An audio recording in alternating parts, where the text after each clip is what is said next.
were close over here, you may jump out, and never come over here. So the idea is gradually start high, but gradually keep lowering it so that we can eventually come to our very, very good minimum, right? So,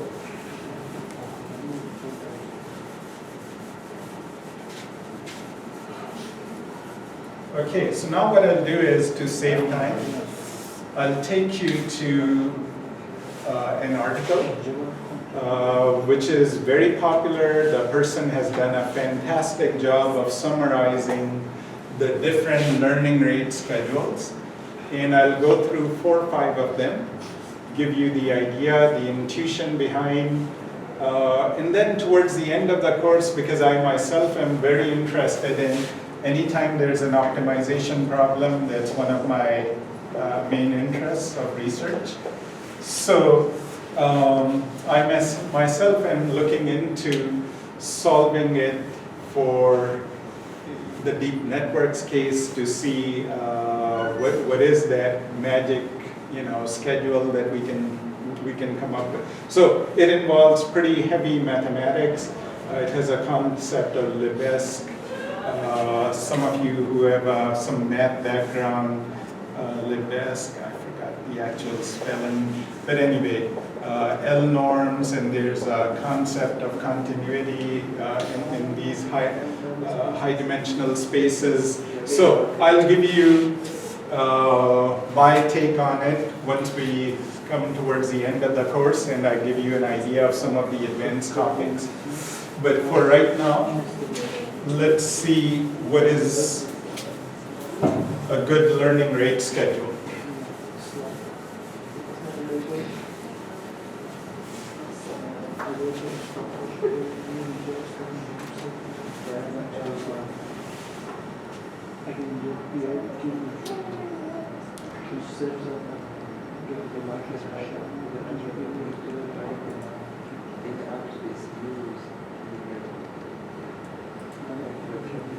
Okay, so I'll go 5 more minutes, then I'll give you a break. At least let me give you an idea.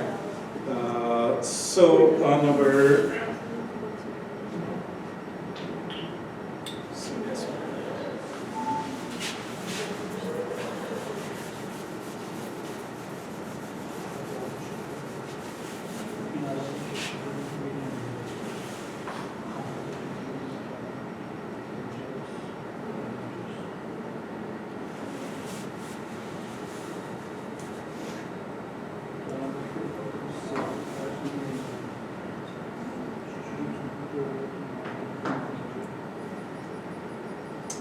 Okay, so on our website, I have put a link to this article. Towards the bottom, if you go today, there will be overview of gradient descent algorithms. So I'll show you what it looks like. Okay, so this is overview of gradient descent optimization algorithms. The title is a little bit misleading. Essentially, it has to do with what is the best learning rate. Okay, and what are the techniques available to us as of now, and what's the difference between one technique and the other, right? So there are some popular algorithms out there already, okay, which especially in a few weeks, you will be choosing which one to program. Okay. Let me just mention a few of the names. Momentum is one of them, which is popular. Okay, Nestrov accelerated gradient is also, Ada grad is also popular, Ada delta, RMS prop, Adam. So these are fairly popular algorithms, right? There are some others as well, and every year, every few months, somebody comes up with a newer algorithm. But in my opinion, as of now, the 2 best algorithms are Adam and probably RMS prop, or probably RMS prop would be the next one. Okay? In some cases, Adam works better. In some cases, RMS prop works better. Okay. So what is the idea behind these? Let me show you. Okay, so you definitely should read this article, at least up to Adam. You don't have to, I mean, it's great if you can read the whole thing, but let's start with the terminology first. Okay, so take a look over here. Does this seem familiar? Right? What we mean by theta, weights and biases. Okay, eta instead of alpha, the author is using the Greek symbol eta. Eta is our learning rate, and the gradient, and what is j of theta? Loss function.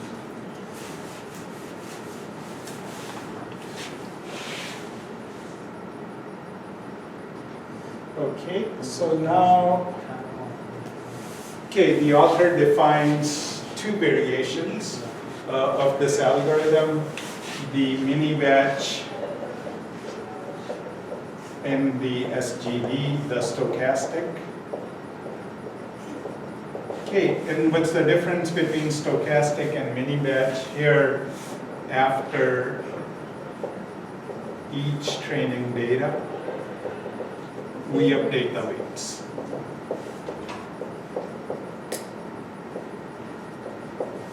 The W's and the biases, right? In a mini batch, we accumulate the gradients for the batch size. So for example, if the batch size is 32, we will take 32 training data, add the gradients for all of them, then we'll take the average of the gradient and use the average of the gradient to update the parameter, right? So if you take a look over here, suppose each training example is indicated as x of I, and the label basically means the expected output as y of I, right?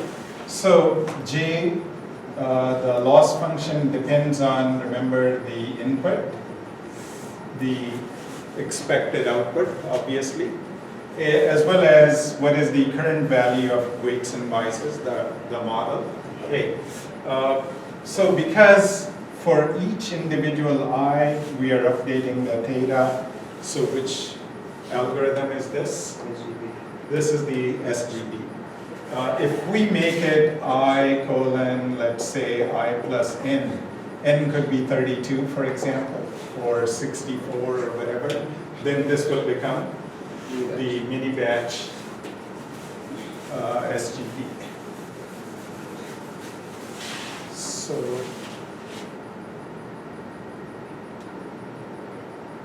okay, and by the way, the SGD is, if we take a look at the, so this is the loss over here, you'll see the loss fluctuates widely because one of the training data may be moving the gradient this way, another one may be moving the gradient the other way. So it fluctuates a lot until it settles down. Toward the end, the fluctuations won't be as much because it has already come up with a better model. In these, as we discussed in the last lecture, if we use mini batch, then these fluctuations will be a lot less. So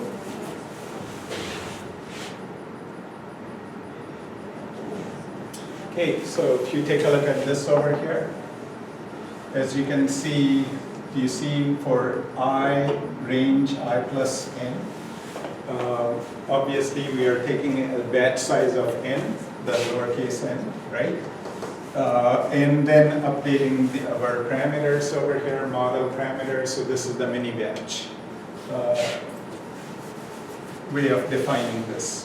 Okay, so from this point onwards, the author will not be using the superscripts because the author will assume it is known that mini batch is the best approach.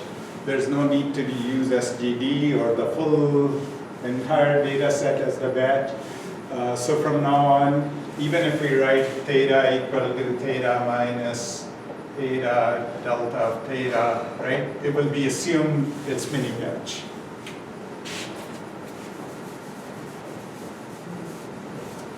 Okay, so now,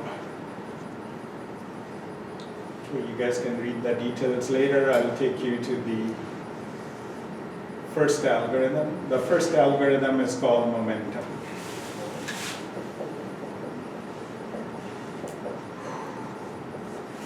Okay, so the idea is like this. Let's say our loss function is going like this, right? And you're somewhere over here. So if the momentum is high, right? Meaning the slope is high, we should try to do large updates. Over here you can see it's slowing down, so we will use smaller updates over here.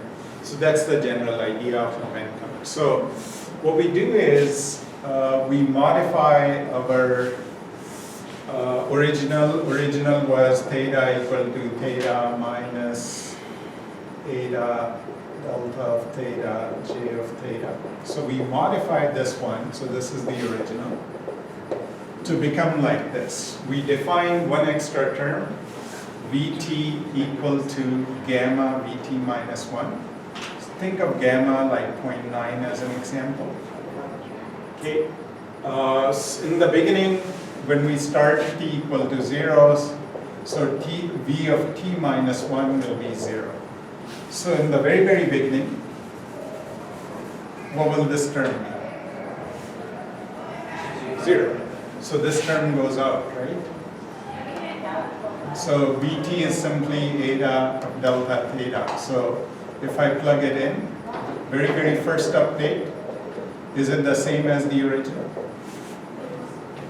Right? If I zero this out, because Vt minus, right? So now,